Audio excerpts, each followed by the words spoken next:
Hi friends, welcome back to my channel TS తాపీ work. నేను మీ సత్యనారాయణ. బిల్డింగ్ కట్టే ముందు కన్స్ట్రక్షన్ సంబంధించిన కొన్ని విషయాలు షేర్ చేస్తున్నా. చాలామందికి తెలిసే ఉంటాయి, తెలియని వారి గురించి ఈ వీడియో చేస్తున్నా. ముందుగా మనం ప్లాన్ అప్రూవల్ చేసుకోవాలి. పంచాయతీ పరిధిలో ఉంటే పంచాయతీ ఆఫీస్కి వెళ్ళి అప్రూవల్ తీసుకోవాలి. మున్సిపల్ కార్పొరేషన్ పరిధిలో ఉంటే మున్సిపల్ ఆఫీస్కి వెళ్ళి ప్లాన్ అప్రూవల్ తీసుకోవాలి. తరువాత మనకి కొన్ని రోజుల తర్వాత ప్లాన్ అప్రూవల్ అవుతుంది. తరువాత ఈ ప్లాన్ ఎలా చేయడానికి కొంతమంది ఇంజనీర్స్ గారితో చేసుకుంటారు, కొంతమంది సిద్ధాంతి గారితో చేసుకుంటారు. తరువాత బిల్డింగ్ కాంట్రాక్టర్కు ఓనర్కు అగ్రిమెంట్ ఉంటుంది. కొంతమంది అయితే ఇలా కంప్యూటర్తో టైపింగ్ చేసుకుంటారు, కొంతమంది ఏదైనా బుక్లో రాసుకుంటారు. ఈ రెండు కూడా నేను అంతకుముందు చేసుకున్న అగ్రిమెంట్స్ అన్నమాట, మీకు చూపిస్తున్నా.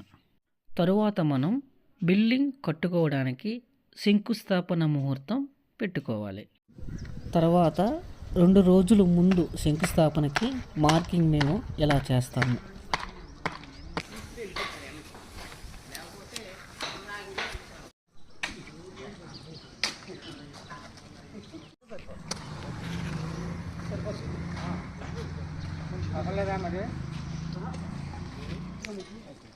ఇది శంకుస్థాపనకు సంబంధించిన గొయ్యి అనమాట. ఇది ఉత్తర ఈశాన్యంలో ఉంటుంది. 3x3 స్క్వేర్ ఫీట్ ఉంటుందండి.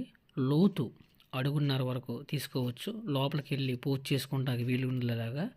ఇది కూడా మనం శంకుస్థాపన రోజు ముహూర్తం రోజే తీయాలన్నమాట, ముందు రోజు తీయకూడదు. మన కుర్రోళ్ళు ఆ గొయ్యిని తీస్తున్నారు, అలాగే టెంట్ కూడా వేస్తున్నారు, ఎందుకంటే బంధువులు వస్తారు కదా.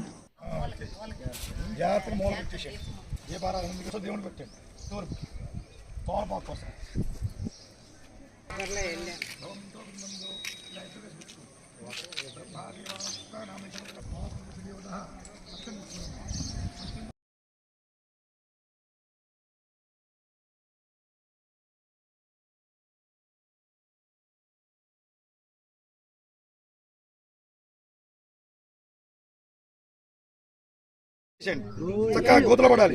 సంప్రాసించాం వేళ్ళు విడదీయండి అలాగా.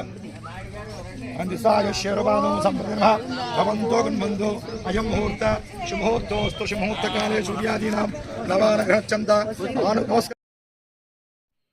దీనినే శంకు అంటారనమాట. నాకు తాంబూలం ఇస్తున్నారు. శంకుస్థాపన కార్యక్రమం పూర్తయింది. Thank you for watching. Like చేయండి, నా ఛానల్ని సబ్స్క్రైబ్ చేయండి ప్లీజ్.